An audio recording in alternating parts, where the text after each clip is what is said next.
किसान बिल के विरोध में दिल्ली में अनशनरत आंदोलनकारियों के समर्थन में करैया मंडी रीवा में चल रहे अनिश्चितकालीन धरने में 39वें दिन संयुक्त किसान संघर्ष मोर्चा के प्रदेश संयोजक बादल सरोज धरना स्थल पहुंचे, जहां उन्होंने पत्रकारों को संबोधित करते हुए कहा कि जो स्वयं कारपोरेट जीवी हैं वह किसानों को परजीवी कहकर अपमानित किया है, जो गंभीर अपराध है। देश का किसान ऐसी हुकूमत से बदला लेकर ही रहेगा। पत्रकार वार्ता दौरान मध्य प्रदेश किसान महासभा के प्रदेश अध्यक्ष रामनारायण कोकारिया, मीसाबंदी बृहस्पति सिंह, संयोजक शिव सिंह, किसान नेता रामजीत सिंह, कुंवर सिंह, गिरिजेश सिंह सेंगर, अमित सोगौरा, संजय निगम, इंद्रजीत सिंह, किसान सुब्रतमणि त्रिपाठी, अनिल सिंह, पिंटू, सोमनाथ कुशवाहा, अभिषेक पटेल उपस्थित रहे। प्रस्तुत है पत्रकार वार्ता के अंश। आंदोलित है, आज उनके आंदोलन का 78वां दिन है। दिल्ली की सीमाओं पर इतने लंबे समय तक कोई भी नहीं बैठा आज तक, जितनी बड़ी तादाद में वहाँ पर किसान बैठे हुए हैं। 208 से ज़्यादा किसानों की इस दौर में शहादत हो चुकी है। वो या तो 3 डिग्री सेल्सियस में या बारिश की वजह से, ठंड और मौसम की वजह से मरे हैं, या फिर इस बीच में जो हादसे हुए हैं वहाँ पर खाना लाते में या आते जाते में, उसकी वजह से 208 लोग मारे जा चुके हैं। लेकिन दुर्भाग्य की बात है कि हमारी सरकार उनके प्रति किसी भी तरीके की संवेदना दिखाने के लिए तैयार नहीं है। हमें बहुत अफसोस हुआ 2 बातों को सुनकर।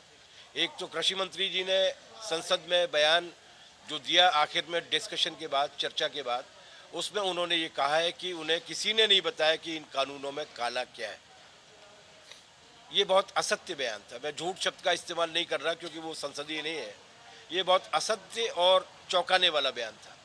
हम लोग उस पर अफसोस कर पाते, इसके पहले ही प्रधानमंत्री जी ने ताली बजाकर और हंसते हुए जो भाषण दिया है राष्ट्रपति के अभिभाषण पर समापन करते हुए, उसने हम लोगों को और ज़्यादा स्तब्ध कर दिया, जब उन्होंने भी कहा कि कोई उन्हें ये बता नहीं रहा कि काला क्या है। ये बहुत गैर जिम्मेदाराना बात है। लोकतंत्र में इस तरीके से विमर्श नहीं चलता है। हम उन्हें बता चुके हैं कि इन कानूनों में काला ही काला है। 22 संशोधन तो सरकार लेकर आ चुकी है।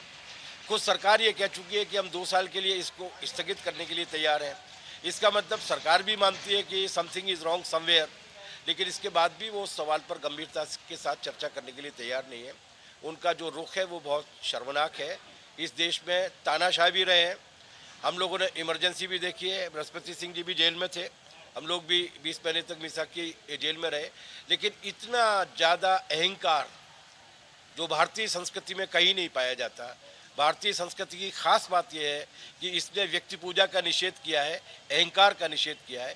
इतना अहंकार, वो भी अपनी ही जनता के प्रति, इसके पहले कभी नहीं देखा गया। देश भर में आंदोलन जारी है।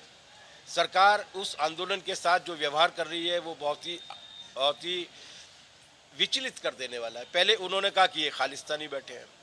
वहाँ पर जितने लोग बैठे हैं, सिंघू बॉर्डर पर तकरीबन 2.5 लाख लोग बैठे हैं। 35 किलोमीटर तक लंबी लाइन लगी हुई है जाम की। टिकरी बॉर्डर पर करीबन 20 किलोमीटर तक लाइन लगी हुई है। 1.5 लाख के आसपास लोग बैठे हैं। शाहजहाँपुर बॉर्डर पे 50-60 हज़ार के आसपास बैठे हुए हैं। गाजीपुर बॉर्डर पे इन लोगों की कृपा की वजह से अब वो 1 लाख तक पहुंच गए हैं। पलवल की बॉर्डर जिसको इन्होंने तोड़ दिया था, वहाँ भी लगभग 50-60 हज़ार के आसपास बैठे हुए हैं। मेवात की बॉर्डर पर 60 हज़ार लोगों की रैली परसों हुई है।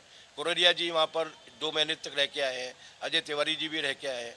हम लोग खुद देख कर आए हैं कि वो किसान जो बैठा है वो पॉलिटिकल नहीं है, वो राजनीतिक सवाल लेकर नहीं बैठा है। उसका Congress, BJP, CPM, BSP, Samajwadi party, DMK, Anna DMK से कोई मतलब नहीं है। उसका इस देश से मतलब है।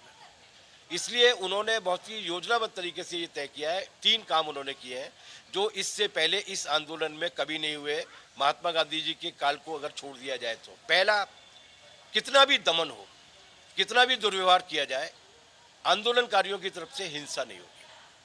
उन पर आंसू गैस के गोले फेंके गए, उन पर पानी की बौछार की गई, लाठीचार्ज किया गया, लोग मरते रहे, उनकी लाश को वो लोग ले जाते रहे, लेकिन उनकी ओर से कोई कंकर भी नहीं फेंका गया। ये लाल किले की घटना आरएसएस और बीजेपी द्वारा सुनियोजित तरीके से किया गया एक कांड था, जिसे इस देश की जनता ने समझ लिया था। अचानक रात को 25 जनवरी की रात को एक छठवें समूह को उन्होंने अनुमति दी, जो आईटीओ से होकर, सेंट्रल दिल्ली से होकर लाल किले तक पहुंचने वाले की परमिशन दी उन्होंने। और वही समूह था जिसने जाकर वहां पर उत्पात किया। उस समूह का नेता कौन था? उस समूह के नेता का नाम है दीप सिद्धू। जो गुरदासपुर लोकसभा सीट से भारतीय जनता पार्टी के प्रत्याशी 2.5 किलो के बोझ सन्नी देओल के इलेक्शन एजेंट थे, जिनके फोटो मोदी जी के साथ है, अमित शाह जी के साथ है। इसका मतलब आपने योजनाबद्ध तरीके से किसानों को बदनाम करने के लिए अपने ही लोगों से साजिश कराने की कोशिश की, जो आप जेएनयू में कर चुके हैं, जामिया में कर चुके हैं, लेकिन देश की जनता ने उसको ठुकरा दिया। इसके बाद भी हम लोग आक्रोश में नहीं आए, हम वहीं पर बैठे रहे। ये आंदोलन पूरे देश भर में फैले हुए हैं। अभी हम लोगों ने ये तय किया कि हम महापंचायतें करेंगे और उन महापंचायतों से हमारा ये लक्ष्य है कि आने वाले 15-20 दिन में हम कम से कम 20 करोड़ किसानों की भागीदारी उस महापंचायत में कराएंगे।